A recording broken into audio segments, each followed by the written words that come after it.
5월 8일 토요일 새벽기도에 하나님 앞에 드립니다. 아들들아, 아비의 훈계를 들으며 명철을 얻기에 주의하라.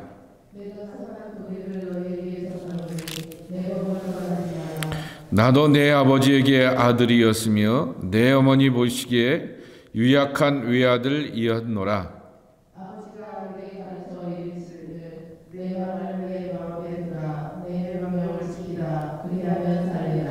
지혜를 얻으며 명철을 얻으라.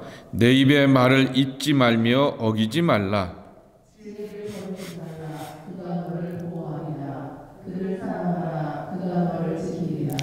지혜가 제일이니 지혜를 얻으라. 내가 얻는 모든 것을 가지고 명철을 얻을지니라.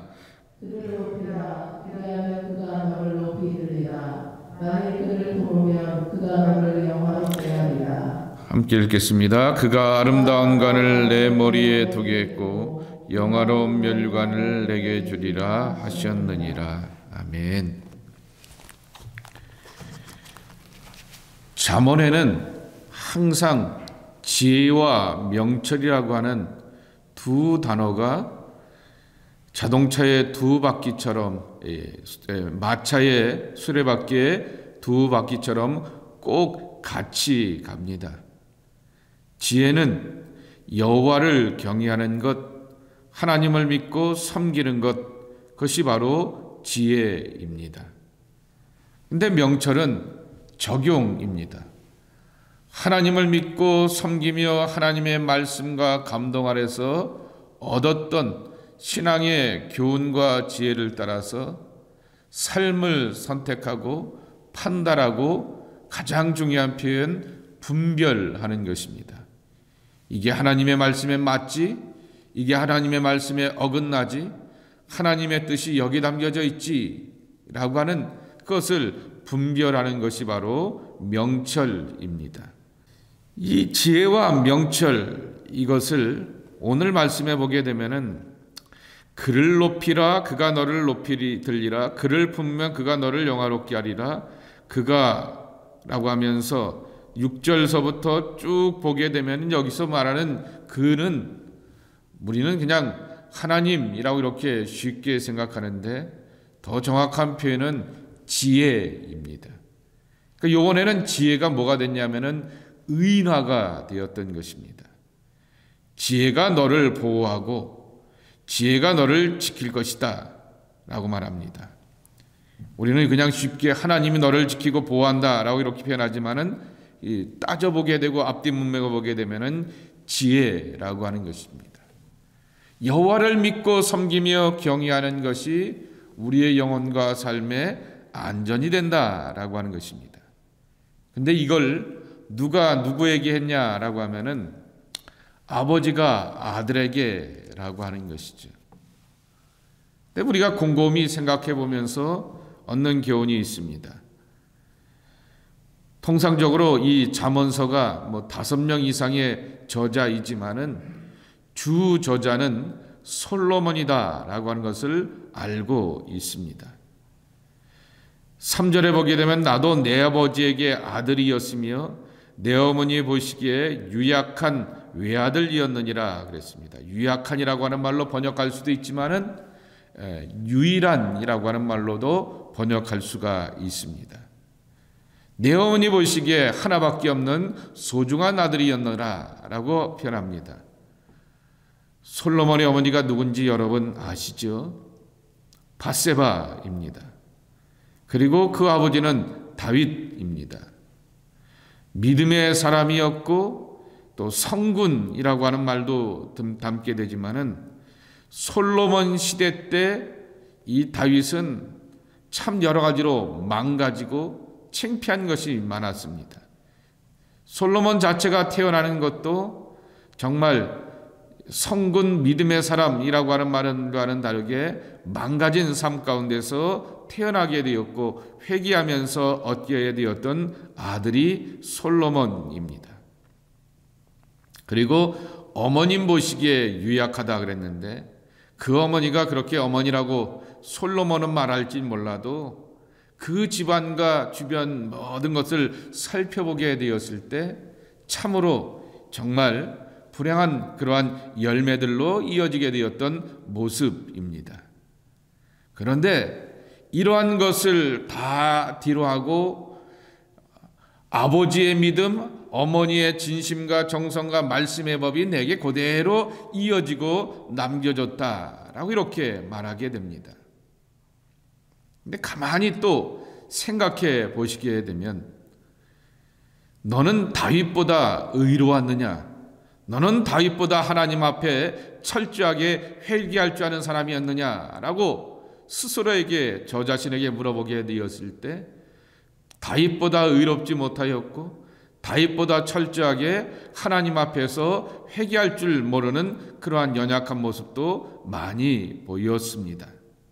솔로몬의 머릿속에, 솔로몬의 기억과 가슴 속에 뭐만 남았냐라고 하면은 아버지의 믿음, 어머니의 사랑, 그것만 남아 있었다라고 하는 것이죠. 우리가 다시 표현하게 된다면은 죄는 감추시고 은혜만 남게 하시는 신실하신 하나님의 은총이 이 솔로몬이 자기의 아버지와 자기의 어머니에 대한 삶의 발자취와 신앙의 고백으로 남겨지게 되었던 것입니다. 오늘이 5월 8일입니다.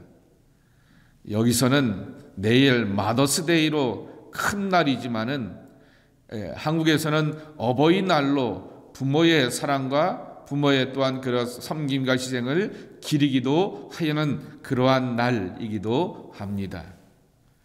가만히 따져보게 되면은 부모된 우리에게는 그런 은혜로 사는 것 아닐까라고 하는 것입니다. 그리고 남겨지는 것은 믿음밖에 없구나라고 하는 것을 확인하게 되는 것입니다. 솔로몬이 명철의 사람이고 지혜의 사람이었기에 아버지와 어머니가 어떤 삶을 살아왔는지도 다 이렇게 판단하고 분별할 수 있음에도 불구하고 그렇게 자기의 가슴 속에 남겨지게 되었던 것은 아버지와 어머니의 믿음과 말씀의 법과 그리고 믿음의 도를 따라서 살아오게 되었던 흔적들이라고 하는 것입니다. 그리고는 솔로몬도 내 아들아 라고 하면서 자기의 자식들과 후손들을 향하여서 하나님의 말씀과 명철로 살 것을 자녀들에게 신신당부하고 있는 것이죠. 결국 세상에서 남는 것은 믿음밖에 없구나라고 하는 것이죠. 잠언서 31장의 말씀이 어떻게 보게 되면은 결론이 아닐까라고 하는 것입니다. 하일의 노래에 나오게 되는 그 마지막 그러한 모습 아니겠습니까? 고운 것도 거짓되고 아름다운 것도 헛되나 오직 여호와를 경외하는 여자는 칭찬을 받을 것이나 그랬는데 31장 30절입니다. 그 여자라고 하는 말을 빼고 오직 여호와를 경외하는 부모는 칭찬을 받을 것이다 그랬습니다. 자식들이 부모의 고운 것, 아름다운 것을 기억하는 것이 아니라 하나님을 경외하는 것이 두고두고 남는구나 라고 하는 것을 다윗의 삶을 보면서 또 솔로몬의 삶을 보면서 남게 되는 것이죠. 우리가 어버이로서 그렇게 살아가기, 이렇게 부모 자식들로부터 칭찬과 존경을 받아야 하겠지만은 그와 같은 신앙의 흔적과 발자취를 남길 수 있는 그러한 모습이 되어야 하겠다라고 하는 것입니다. 이 자전적인 경험이라고 하는 것이죠. 이 경험이 아름다운 그러한 신앙의 유산으로 남겨지는 그러한 모습이 되어야 하겠다라고 하는 것입니다.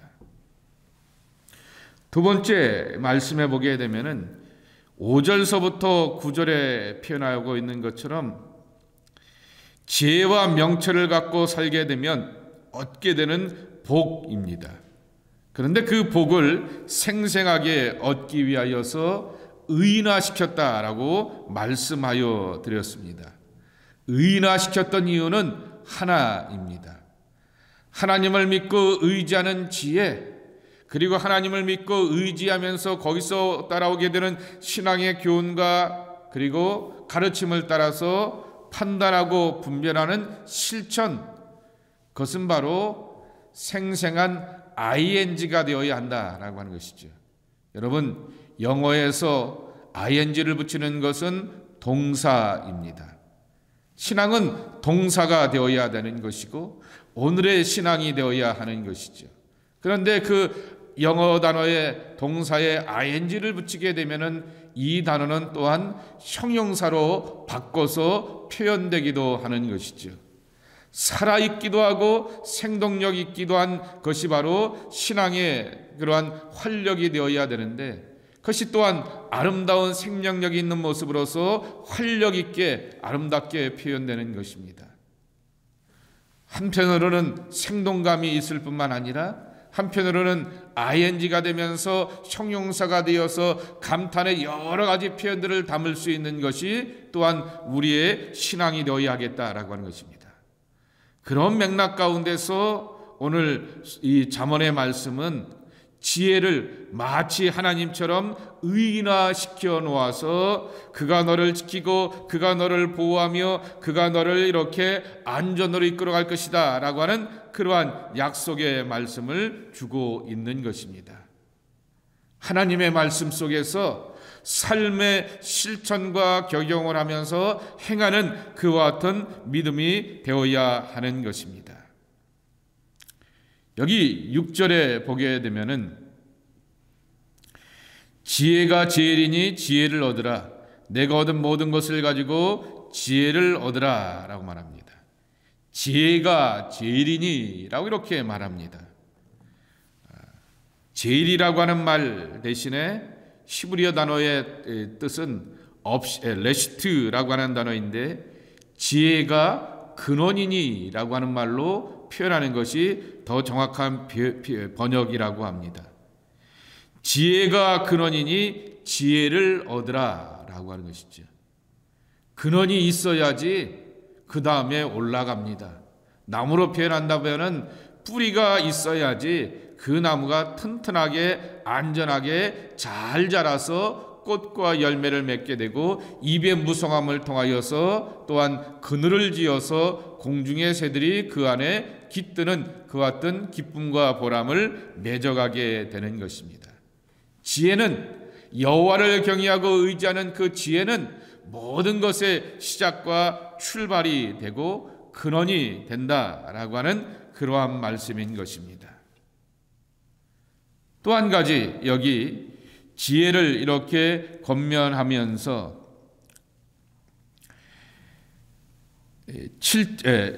그를 높이라 그리하면 그가 너를 높이 들리라 만일 그를 품으면 그가 너를 영화롭게 하리라 라고 이렇게 표현하고 있습니다.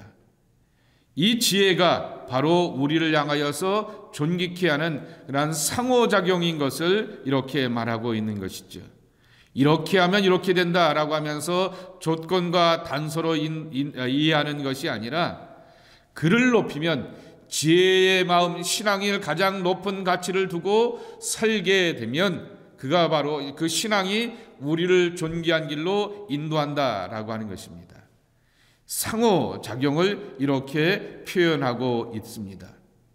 근데 이 표현을 주석해 보게 되니까 여인을 사랑하듯 그 감정과 마음을 갖고 사랑하라고 하는 것을 이렇게 표현했다라고 코멘트를 달아놓게 되었습니다. 남녀의 사랑은 상호작용 아니겠습니까? 내가 누군가를 사랑하고 또 그 누군가가 나를 사랑하면서 또한 서로가 하나가 되어서 삶을 살아가게 되는 것처럼 바로 우리가 그와 같은 삶을 살아가게 되는 것이다라고 하는 것이죠. 하나님을 향하여서 믿는 그 믿음의 마음이 가득하면 가득할수록 또 하나님께서 믿음으로 사는 우리를 향하여서 높여주시고 존귀케 해주시는 은총과 복으로 우리가 경험되면서 살아가는 것이다 라고 하는 것입니다. 잠언의 말씀은 지혜와 명철에 대한 권면이지만은 두리뭉실한 그러한 표현이 아니라 실제적인 경험들을 가지고서 고백되었던 체험적인 고백들이라고 하는 것입니다.